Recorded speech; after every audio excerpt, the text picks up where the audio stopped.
Friday, 10 p.m. to 12 midnight Eastern Standard Time. If you're listening live, and of course, if you're on the podcast, this is anytime you want it to be. The program is continuing to launch this year as I do this thing of mine, so to speak. Let me just get my notes up here, which of course I've now messed up because I don't have them in front of me. There we go. I actually am doing it right. Mark Bauerlein is my guest. He's a professor emeritus of English at Emory University and the editor at First Things, where he hosts a podcast twice a week. He is the author of 5 books, including The Dumbest Generation, How the Digital Age Stupefies Young Americans and Jeopardizes Our Future, or Don't Trust Anyone Under 30. Mark, thanks for joining me. Thank you. I'm glad to be here. So, Mark, I kind of know what you mean, but I want to delve into this topic in terms of the younger generation. I know this from my own experience, from my own family. There seems to be something different. And, you know, you think because I'm older that maybe I'm looking at this with a generation gap, but there does seem to be something different and peculiar going on with people that right now are under 30 or even under 20. And yeah. Well, the first Dumbest Generation book, that was 2008. And I wrote that because I looked around and saw these kids, 15-year-olds, they are riding the wave of this Web 2.0, right? The social media, the devices were coming out. Facebook was starting. MySpace had started a few years before. Twitter was on the way. We were going to having Instagram, texting all the time. These young kids were able to walk around with 250 photos of themselves in their pockets. They could power out 4,000 text messages a month. And I would walk through the library in my university, Emory University, and I would, by 2006, every computer terminal was packed. I'd go up to the stacks and it was like a morgue. I thought, this is awful. This is really bad. And I wrote this book, The Dumbest Generation, that you mentioned, saying, look, they're turned away from newspapers, books. It's getting harder and harder for adults to, toss in a little grown-up material into the youth culture. But they formed a bubble around themselves of peer stuff. With all the tools, they go in the bedroom, shut the door, and they open up to their social lives all night long. They can sleep with that phone right by the pillow. So if a picture comes in at midnight of the party the other night, they can all talk about it. So I did that book, the Don't Trust Anyone Under 30, and insulted 93 million Americans with that title, and it got a lot of notice. A lot of people said, "Oh, here's the Luddite," Right. Gramps is complaining about the youngins again. They've been doing this forever, as you said. But I said, wait a minute, you guys have been talking about this digital thing being a revolution. That it's this is on the order of the invention of writing, right? Or Gutenberg. And now you're saying it's no big deal. Come on, you can't have it both ways. This is profoundly changing adolescence. And I think it's an experiment that is going to go very wrong. And we followed the millennials now. They were highlighted as brilliant, ambitious. They were going to college in record numbers. They helped elect our first African-American president. They had great progressive, tolerant attitudes about things, and they are going to lead America into the 21st century. Well, how are we doing? 15 years later on. And I've written this new book, The Dumbest Generation Grows Up, from stupefied youth to dangerous adults. Yes. What we see with these 33, well, maybe I should stop. And Charles, if you want to break in before I talk about the new situation. Right. Well, I sort of became very profoundly aware of this change.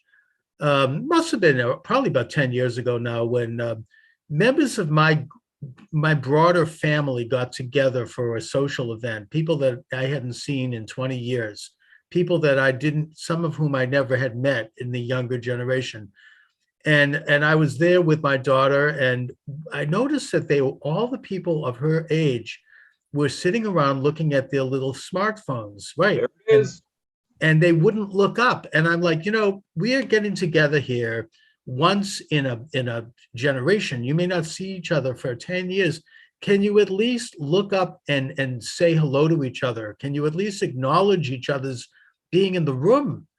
And it's like, it was like talking to a wall. They were all absorbed by their little boxes, and there was no like interaction. And it made me realize that this is having a profound effect on the way younger people communicate, the way they, it's affected not only friendship, but it's affected, mating and dating rituals. Everything is like online and virtual. And more recently, I was reading about the conjecture that we're entering into a new age. In a sense, the original human era in history was the pagan age, and then you had the Judeo-Christian age, and then you had the age of enlightenment, and now we're entering into an age of virtual reality, where we're moving beyond human interaction. Everything is becoming the Internet of Things. And there's transhumanism, which is a whole different ball of wax. But the point is that you wonder how this is going to affect the cognitive ability of younger people. On the one hand, maybe they're reading more. I didn't like Harry Potter, but at the same time, it probably got younger people to read more, maybe be more literate. I don't know. I mean, on the other hand, what about the content? What about the cognitive aspect? The Harry Potter phenomenon was a great thing. It was great to see kids lining up outside bookstores to get the book, the next Harry Potter, as it came out. But the problem is the habit didn't stick. It didn't stick. I mean, millennials are now in their 20s, mid 20s and above, and almost up to age 40 now.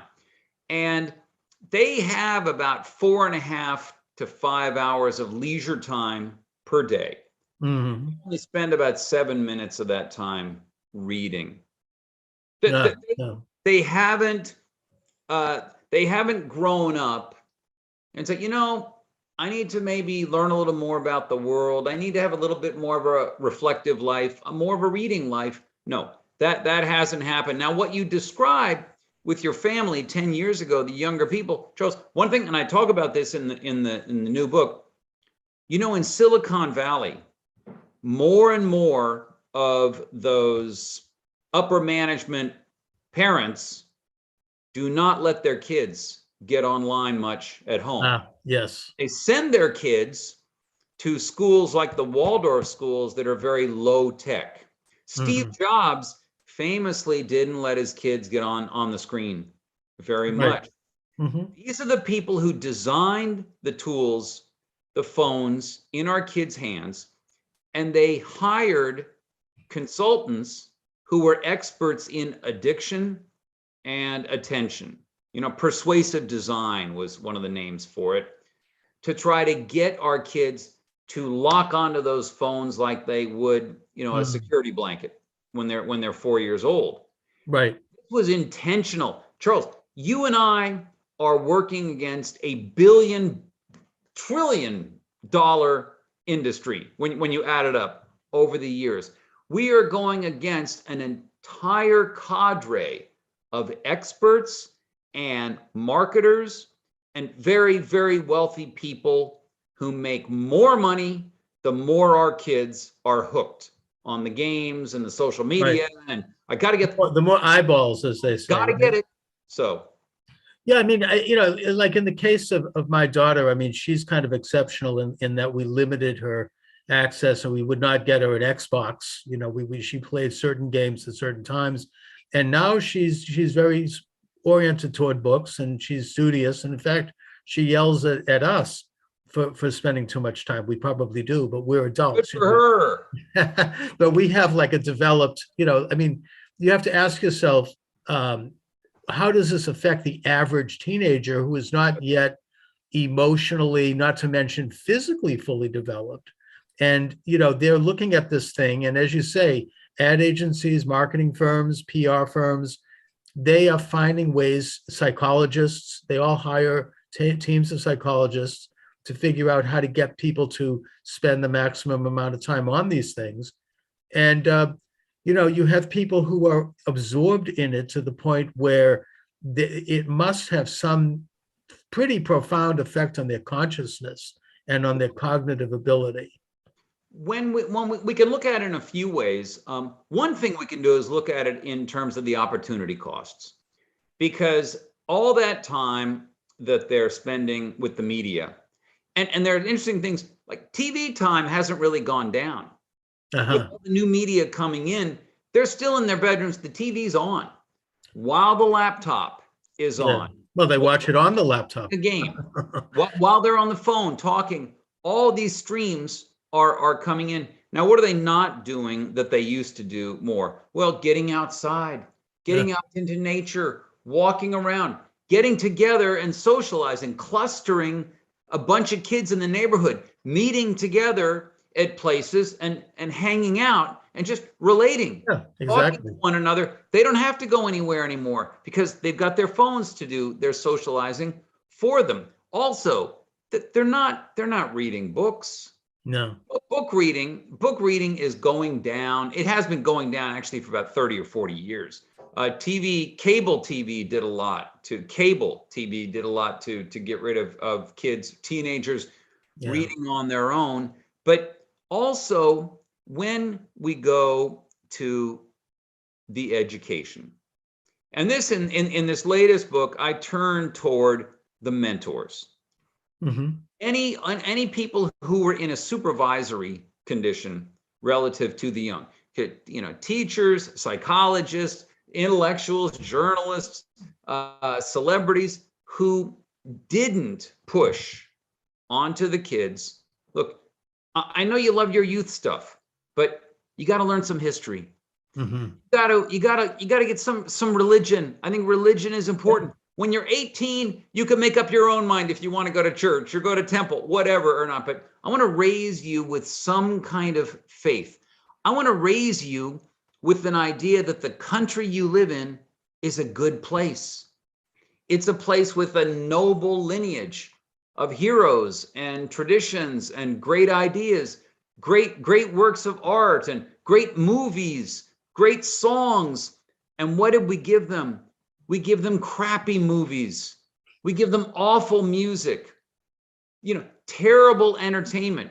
We gave them really bad role models. Look at the way celebrities and athletes behave. Oh, I know. Just in normal. Look at the way a football player acts when he scores a touchdown in the end zone. Remember, Jim Brown, Bart Starr. You toss the football to the ref. You act like you've been there before. It's ridiculous dancing and the taunting and the trash talking and all the ego stuff going on.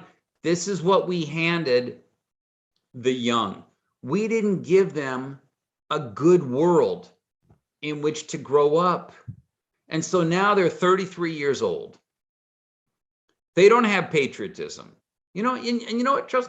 Patriotism is a good feeling. It makes you feel gratitude. And it's something that has to be, in a sense, introduced and taught. Yes. As does faith, as you say. So they don't have God. They don't have family. They don't have country. They're not getting married and having kids at nearly the rates that the boomers did. And these are things that you can dedicate yourself to. You can commit yourself to these big, transcendent country, your kids. When you've got a child, you got to sacrifice yourself a little bit, and that gives you purpose. It gives meaning in life. It makes you get up in the morning with a feeling of duty and responsibility. The millennials don't have that. We didn't give that to them when they were young, so now they're rootless, they're bitter. Anxiety rates, depression rates, suicide, narcissism is up. Boy, they're narcissistic. Who would have thought that when we gave them, something where they can take pictures of the food they're going to eat in 10 seconds, that they'd become narcissists? Golly. So also, they have high levels of social mistrust. They do. Mistrust fellow citizens and fellow workers. And as for their tolerance, Charles, they rate higher on intolerance than older age groups significantly. And that's why they're into the whole cancel culture. I've noticed this as well. In a sense, I think that there's a difference between, like, when you're looking at a tube, whether it be television or the internet, it's a passive thing. You're not actively engaging. you're like, that's the way the expression couch potato comes from. You're sitting there and you're a receptacle to outside stimuli interfering, going right into your brain and right into your eyesight. And whereas, as you say, when you go outside, you're interacting with nature, you're dealing with physical issues, emotional issues, you're in the world, you're oxygenating yourself. When you read a book, you're using your imagination, you're using your mind to create images. The images aren't just created for you and dished over by someone else who tells you what things are. So you're actively developing an intellect and you're developing a mind. And I think that, as you say, I mean, the television was sort of the gateway. And I think in particular, and I remember talking about this years ago, MTV was the gateway drug, because MTV would flash images by, like, literally within 3 seconds of each other. Boom, Yeah. boom, boom, boom, boom, boom, boom, right directly to the brain. And Right. you wouldn't have a chance to digest those images or even see those images. It almost, I remember in the 1970s, there was a book called Subliminal Seduction, where, advertising, and a lot of this has been banned. They would flash images or they would embed images into something that you couldn't actually see at first glance, but it would go to your subconscious. And I think that with MTV, people were no longer, it created dissonance. It probably is responsible for a lot of the ATD and all of that, and dyslexia and everything else that this younger generation seems to have. They don't have the attention span. They don't have the ability to, cognitively develop a coordinated thought that they can stay with for a while. Yeah. All of that. They've been overstimulated. Mm-hmm. All the bells and whistles. You look at the movies, all these ridiculous special effects. The scripts are terrible. They're fifth grade simplistic characters, cardboard characters saying simple declarative, expressions. But all the visuals are so wild. And again, you have these quick cuts and all this computer generated stuff, and the noise, the loud music sounds that go along with it. It has rendered them incapable of attention to something more slower, more serene, more cerebral. Like in Alfred Hitchcock's movie Vertigo, Mm-hmm. there's a sequence early in the film where Scotty, the main character, follows Madeline, or who he thinks is Madeline, around the city. And it's a very slow, almost silent, and the music is very soft. He's just following to different locations around the city. And there's about 12 or 13 minutes, I think, of hardly any dialogue. And it's art.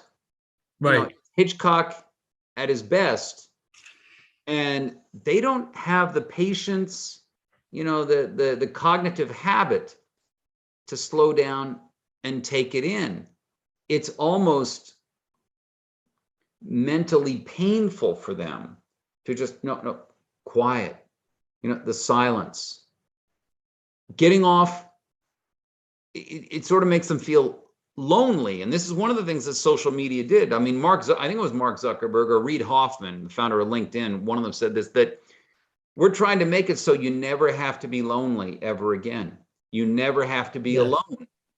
Now, Charles, it is fundamental for human beings to be alone now and then. Of course. It's part of, you have to be in order to recreate your own internal life. You have to have an inner life. Right. You ground and Right. you pull out, you pull away from contact. It sort of recalibrate. Yes. And learning how to be alone is part of growing up. Oh yeah, it's an art. Tough. I was terribly lonely when I in my 20s, when I was a poor graduate student. Mm-hmm. It's very hard, but it's something you have to learn how to do. Right, and it's also a very beautiful thing. I mean, it's it's really a chance to be in the world yourself. There's an element of prayer there, however that happens. What you're saying reminds me. Recently, I heard Mark Zuckerberg roll out the new Facebook, what he's calling the metaverse and the meta. And he delivered a little speech that it was almost childish in the way he described it. And it's sort of, you can enter into this world where everything can be just the way you want it to be. And you enter, and in a sense, nothing is real, and you become wrapped up in it. Nothing, and you don't have any problems to deal with. You can go anywhere you want. And, it seems like this is sort of a vision of virtual reality that Zuckerberg's no dummy. I mean, this is, he views this as the future, where maybe people they'll no longer own anything. Everything will be, borrowed to the hilt. There'll be a complete gig economy where everybody when you want something, you just press a button and you could order a little something. You don't have to own. You no longer have to own cars. You can just press and get Uber. You don't have to, go out. You can have everything delivered to you. And that in a sense, you almost forget, the miserable condition that you might actually be in, because you can have some poor schlub sitting in a rooming house and enter into this metaverse and be pacified and be happy. It's kind of like, reminds me of what Aldous Huxley talked about before he committed suicide. The world. Yeah. I mean, he said the entire planet is going to be one gigantic pharmaceutical concentration camp.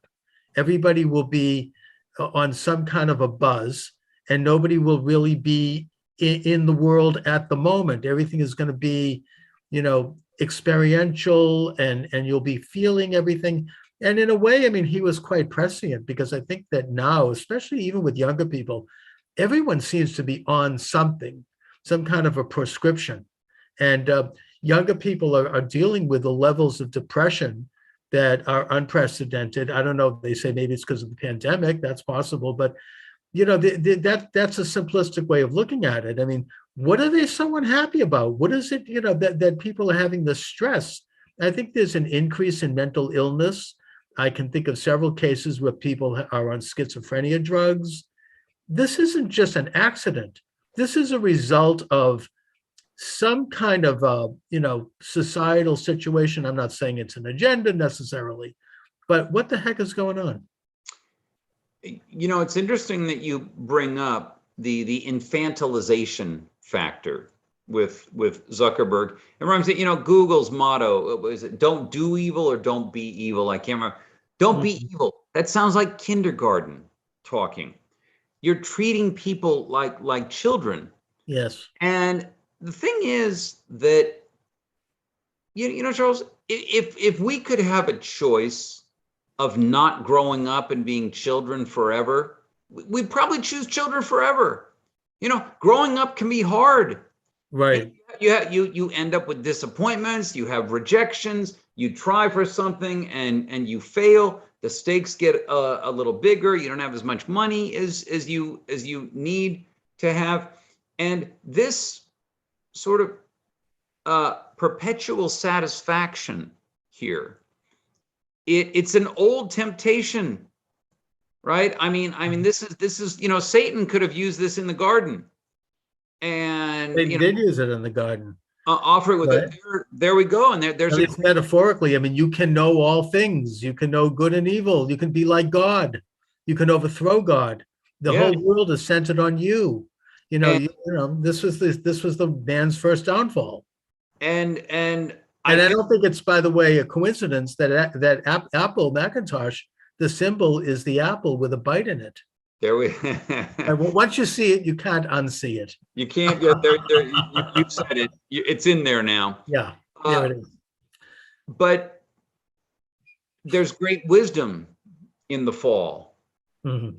and it's being played out when we look at the web and all these tools that say you never have to be alone. You should never ever be unhappy. You should love whoever you want to love, and you should be whatever you want to be. And again, that's a childish demand, but again, a very powerful one. The thing is, Charles, as we know, this doesn't work out. This isn't going to survive adulthood. And it hasn't worked out for them because they are unhappy. Of course, they're not dealing with reality. You cannot be a perpetual child. Ultimately, you are going to have to grow up. And if you try to be a perpetual child, you're going to be, it's like Dorian Gray. Yeah, right? but the problem is, Charles, they're blaming the wrong things. They're acting out in the wrong way. Right. They actually have, and this is measured, a vindictive sense of life, so that when they see an injustice going on, even a microaggression, something so small it's microscopic, they want that person who did it to be punished. Oh, I've seen this, and it's vicious. You're walking on a landmine. Now, Mark, I think also, there's a certain amount. I think that sex and violence have played a role in this. I think that started to ratchet up. You mentioned an old movie like Vertigo or like Psycho. It was horrifyingly violent, but yet it didn't show the gore. No. You could have like Gone with the Wind, where they would have a kiss, and then you'd see them walk off to the bedroom, but they didn't show once they were inside the bedroom. Now you have to see everything, and I'm including in that stuff that's made for younger people. The whole society is drenched with sex and violence and graphic images of same, and it's not just in movies and television. It's on billboards. It's everywhere. And I wonder how much effect that's having on not just the morality of young people, but the basic bearing and the character of younger people. It certainly desensitizes them. It makes them cynical. It makes them worldly ironic in a juvenile way, not in a sophisticated way. In a way, they're disillusioned, but they've never had any illusions. From such an early age, they've seen so much, and we have so much irreverence out there that the things that really deserve reverence are often mocked. And, they make fun of a simple old show like the Andy Griffith Show, in Mayberry, and you don't want to talk too much about terms of innocence, but these kids are handled in some ways. They're shielded from so many adult realities. Part of it, things, just historical things, right? They don't know very much history, but we have to bring LGBT stuff into elementary schools.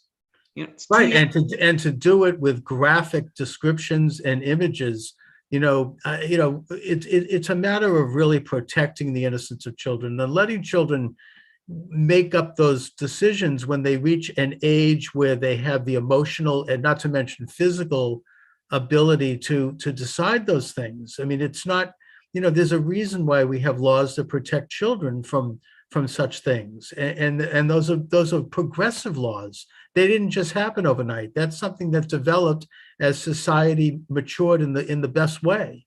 Well, we can look at the empirical evidence now and see something has gone wrong with the sexual, emotional, romantic development of young people, because it's looking like 1/3 of millennial men by age 40 will never have been married, will never have gotten married. 1/3 of them. That is a big drop from the boomers. And that means they're not having kids. But I think it's even worse than that. I've heard younger men in their 20s saying they're never going to get married. Right. They don't have any intention of it. And in a way, they're afraid of women because they maybe it's the Me Too thing going on, or they don't want to touch anybody. You could ruin your life. There's all this stuff going on, which, I mean, on the one hand, you want people to have a certain level of chivalry and, and do the right thing. But on the other hand, there's fear of those sorts of accusations. The other thing I'm seeing in younger people right now is this apocalyptic view of global warming. Now, I'm not going to get into a talk about whether or not I don't think air pollution is good. And I think that, we should reduce air pollution. I think that air pollution was reduced under President Trump, and now it's getting worse because we're no longer producing oil cleanly. We're importing it from countries that don't produce it cleanly. Yeah. Putting aside the politics, there's this kind of apocalyptic view, like, oh, it's easy for me to not embrace global warming. And, I've been yelled at by younger people for not talking about this more on my show, and that we have to have, trains replace planes because they're doing too much pollution, and we have to stop eating meat, and, and all of this kind of stuff. And it's a very negative view. It's a view of it's kind of like a, Chicken Little, the sky is falling type of view of the world. What is that about? Is that something that's affecting people? Well, I see it as another manifestation of young people who don't feel any solid foundations in their lives. The anxiety about what's happening to them, where they're going, where they're going to be working in 5 years, what kind of relationships they're going to have, and how this sort of lack of structure, of role models, of a layout for their lives, I think generates a lot of anxiety. And what anxiety wants to do is to find an object to which it may attach. This is free-floating anxiety is kind of hard. If you can put it somewhere, if you can give it a concrete reality, there's a relief there. You feel like it's sort of outside of you now, instead of just inside, feeling just some kind of emptiness within, some uncertainty. Now it's out there, and that feels better. I can now worry about that. I know what it is that I fear, climate catastrophe. Now I can give it a reality. It can materialize somewhere else besides in my own seething brain. I think part of the pandemic, some people love the pandemic. Oh, I know it. It's like a cult. It gives them a place to put their anxiety, and it gives them a powerful moral justification for feeling anxious. Right. They can feel the world is infected, and they can tighten 2 or 3 masks on their face and walk around with it outside. I see people walking down the street alone, and they've got the mask on. And there does seem to be, by the way, I mean, this is maybe a casual observation, but there does seem to be a political component to that. The more liberal they are, the tighter the mask and the bigger the mask. Well, I think I don't know why that is, but I don't think I'm wrong about that. No, I think certain temperamental traits go better with some ideologies or political parties than the other. I think that's an uncontroversial point to make. But it's going to continue, Charles, until the mentors in our society figure out, look, you have got to give teenagers something solid to hold. Indeed.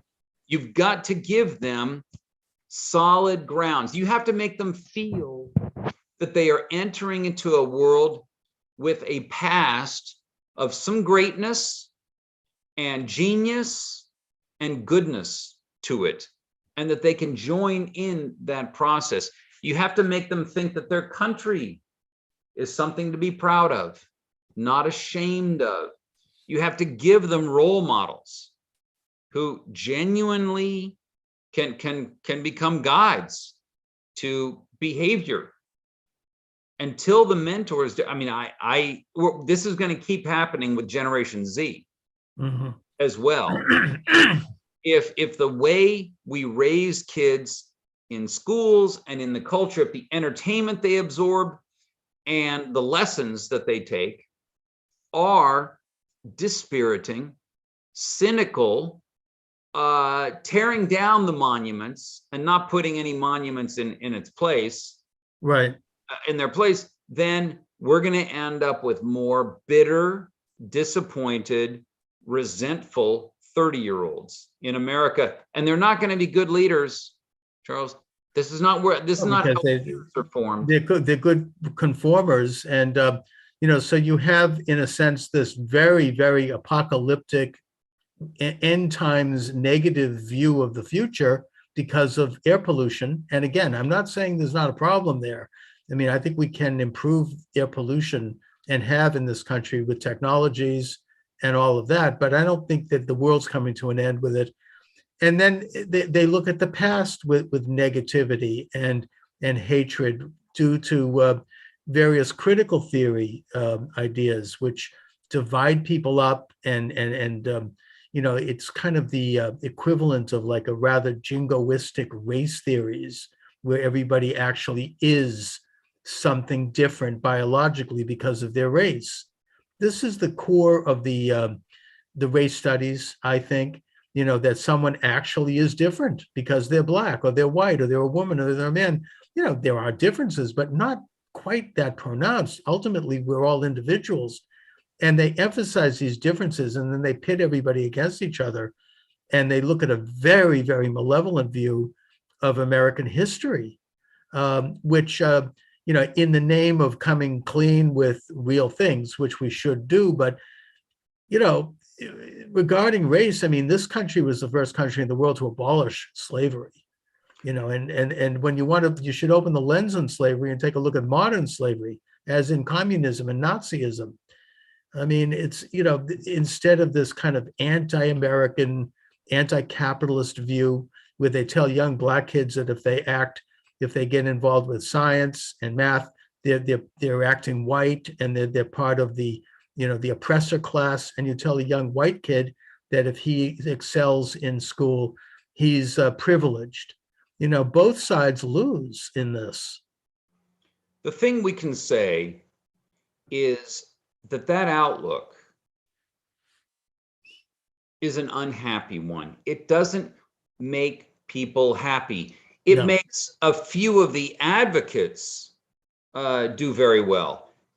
It gives them an outlet for their own resentment, but it doesn't make most people happy. I mean, if you take most 15-year-old African-American kids and you tell them, this country raped your antecedents, whipped them, enslaved them, killed them, and it's still happening, and it's gonna do it to you too. What do you think that 15-year-old is supposed to do with that knowledge? What is he supposed to do? How is that knowledge helping that 15-year-old do well in this country, other than teaching him to become a CRT warrior? And That's right. I mean, it doesn't help him open his eyes and see the great advantages and great opportunities and great benefits of being in this country, especially, by the way, if you are a person of color right now. I mean, the opportunities are huge. This is an incredible time. If people would only, kind of harness it and embrace it, rather than this negative, kind of victimology. And I think it has everything to do with the internet too. Getting back to the subject we started with, they're sitting there in their hovels, looking at these radical left-wing ideologies and sites, and they're like, yeah, this is me, and like, this is who I am. Maybe I'm really a woman, or maybe this or that. And they become wrapped up in this victimology thing, and they feel heroic. And it's almost like they no longer have an inner life. I think that offering the young a positive view, you're going to run up against the industry of negativity out there, which is a very powerful industry in the media and the advocacy organizations and college campuses. But you want to say, you know what, those are not joyful places. I mean, college campuses are not happy places anymore. I mean, college was so much more fun when I was at UCLA in 1980 than these campuses are now. And I'll tell you, Charles, my liberal professor colleagues, they're a little nervous themselves. Well, it's all going to come back to bite them too. That they Now you have in some campuses over here, we have it at Tufts, you've got the bias police, right? It's not if something really happens that's serious. It's like if somebody so much as looks at you the wrong way, you could get called up to the bias police, and your parents are called. They're spending $80,000 a year for you to go to this place. You could put everything in jeopardy. So younger people no longer have, they internalize this. They no longer have they don't want to think too much outside of this conforming thing because it's dangerous for their future. They get that. They feel, especially with social media too, they feel they are under surveillance all the time. Yes, and in a way they are. And they are. They are. And the record never goes away. Yeah. If something's out there that you got recorded or you said the wrong thing, did the wrong joke, whatever. But these are not pleasant places to inhabit. No. I mean, a few years ago, how many comedians said, I'm not doing college campuses anymore? Humor's out. Oh, you can't really. Yeah. I mean, certainly you can't do ethnic humor anymore. That's dead. But you can't even do like mild stuff because, you'll be purged. And it's changed so much. I mean, if you said to a bunch of college professors 15 years ago, you're going to have to be very careful about how you use pronouns. Those professors said, are you some nut? You're some right-wing conspiracy kind of guy. Right. That's never going to happen. If you said to them, the book, some of the books that you've assigned, those older novels, you're not going to be able to sign those anymore, or you're going to get complaints. What? Oh yeah, we used to think that was just weird crackpot stuff, but now they are. It's look, President Trump warned when they started tearing down monuments, and we had this culture conf. He goes, they're going to go for Washington next and Jefferson, and they are. And remember, Frederick Douglass, for God's sakes, is being torn down. When President Trump said that, do you remember the media jumped on him? Well, they jumped on him for everything. Some kind of scaremonger. Sure. Well, turned out he was exactly right on that. Right about a lot of stuff. Jefferson was taken down from New York City Hall. He's gone. Washington was taken down from the Anglican Church here in Alexandria, where I live, the Episcopal Church. There was a plaque for Washington. He helped endow that church. There was a pew for his family. There was also one for the Lee family as well. Taken down. Going back way before Robert E. Right, Lee. Sure. And that got taken down. That got taken horrible. And meanwhile, there's no problem with Margaret Sanger's statues, right? No. Who basically launched the Negro Project to cull dysgenic races. No problem at all. It's very political. It's obviously very like anything on the left. It's very selective and it's very arbitrary, and right. It's selective outrage. If someone, Biden talked about segregation, and when he was senator, and he used the N-word quite a few times, no problem. Because, it's all like that gets covered up and that gets hushed up. These things are weapons to use against people who don't conform. That's all they are. They don't give a damn about the actual issue itself. What strikes me is the lack of historical imagination and understanding here, because the past is complicated. And one of the things that has happened to the millennials when they didn't read, one of the things that happens when you read novels, good novels and not so good novels, they make you imagine what's going on in the minds of the characters. You have to plumb for motives, and often motives are mixed. You get complicated characters, and it teaches a habit of learning to look at the person across the room saying something that you initially find just idiotic or outrageous, And you don't just immediately go, that's racist, that's sexist. No, you think for a second. Okay, what is going on? What's motivating that person? And Charles, look, this is what we have to be like if we're going to live in an open society with a lot of people who are different from ourselves.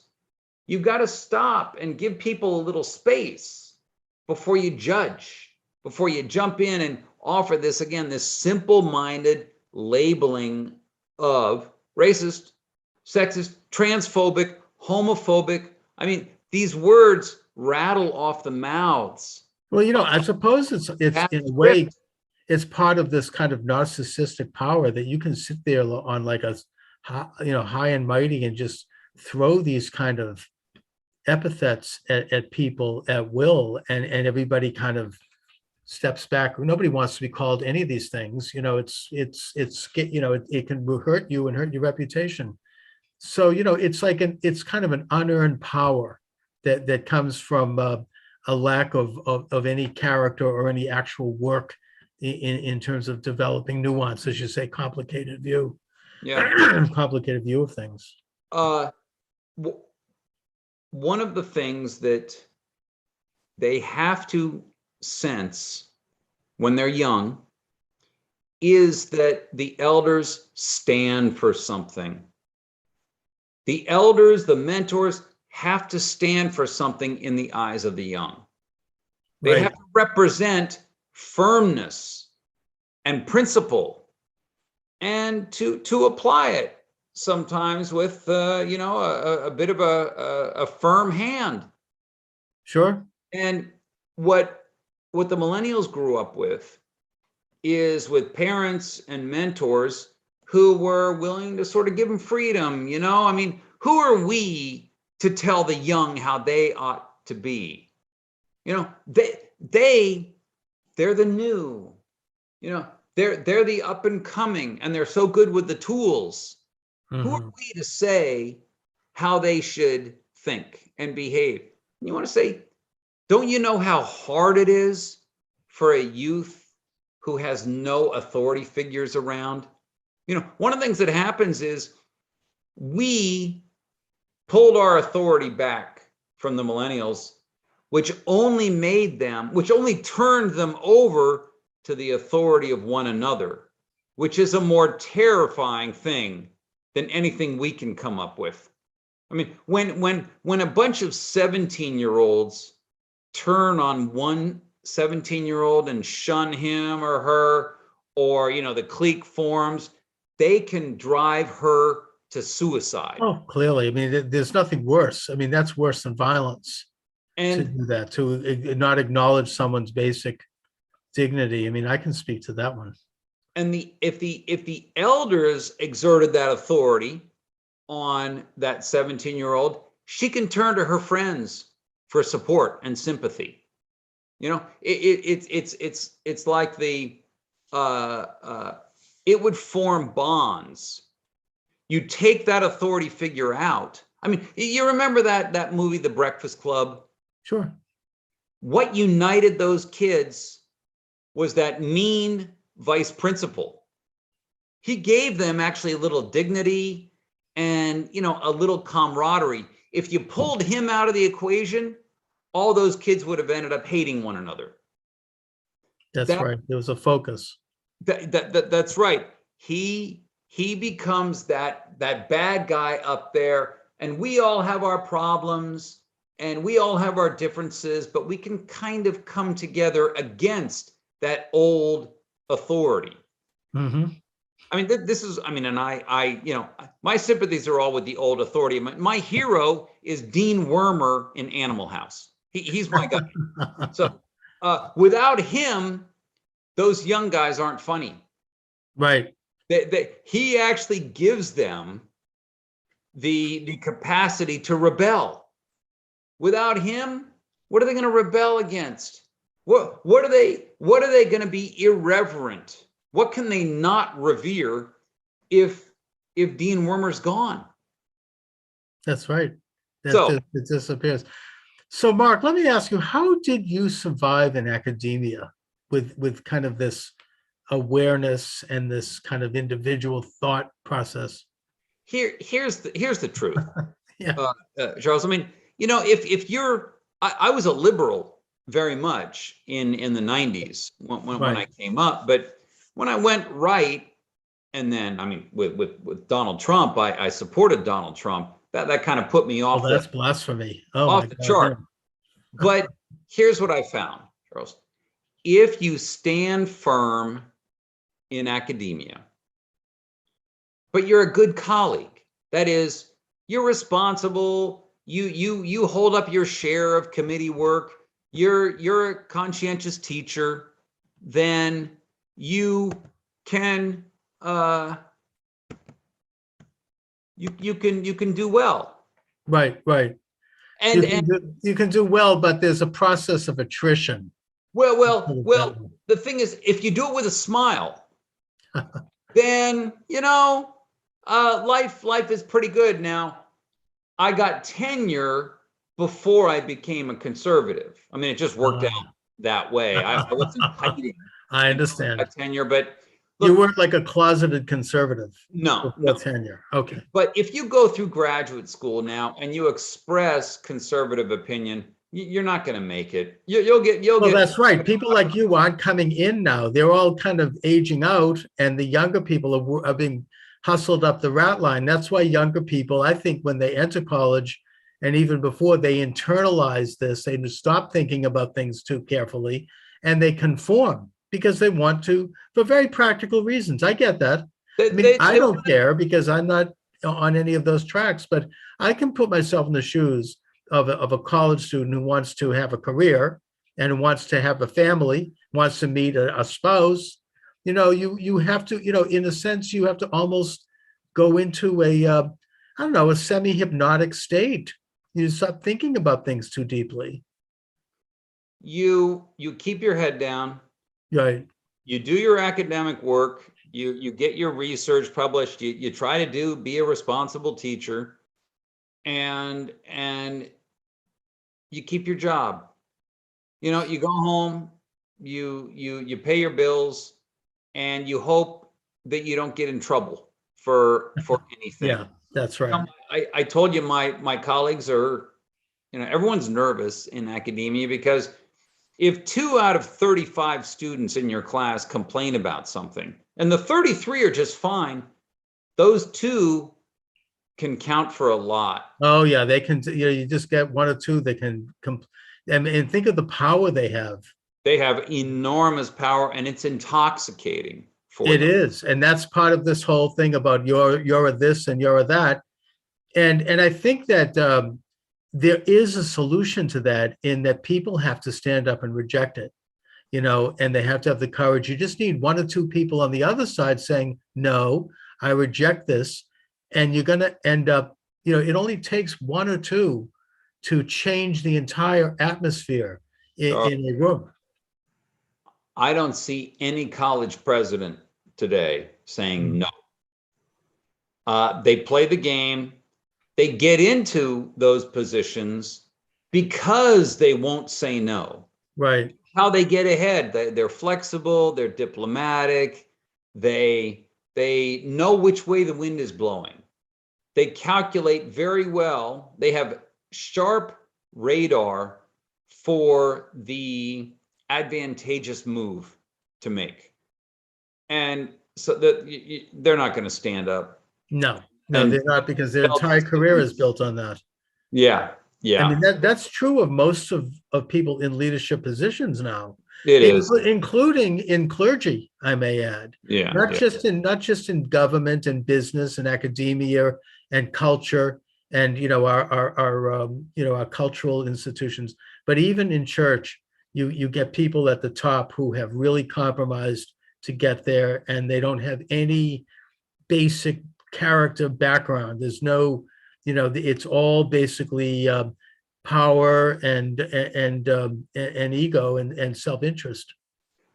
Big institutions now, maybe it's just because there's so much money passing through them and there's a lot of competition and they have to think about the brand so much that they really do become small politicians at Right. all times. And it almost, maybe it becomes a personality trait after a certain point. I mean, It's internalized. that way, after a while, you'll be that way. Yeah, you internalize it and you eventually learn to speak in the language that was described by French scholar Hélène Benascon as the totalitarian language. Everything is doublespeak and innuendo and indirection and half-spoken and vagaries. It all kind of, it's like having a big bowl of cotton candy. It sort of tastes kind of good, but it doesn't do anything for you in terms of nutrition. Yeah. And you end up with it in a stupor after reading it. Anyway, so Mark, tell me about your book. Let's, because I need to kind of wrap things up. So Sure. and this is really great. I really appreciate having you on. I hope to have you back and from time to time. This is anytime. Well, we've really been touching on a lot of the major themes. Oh yeah, and we're just scratching the surface here.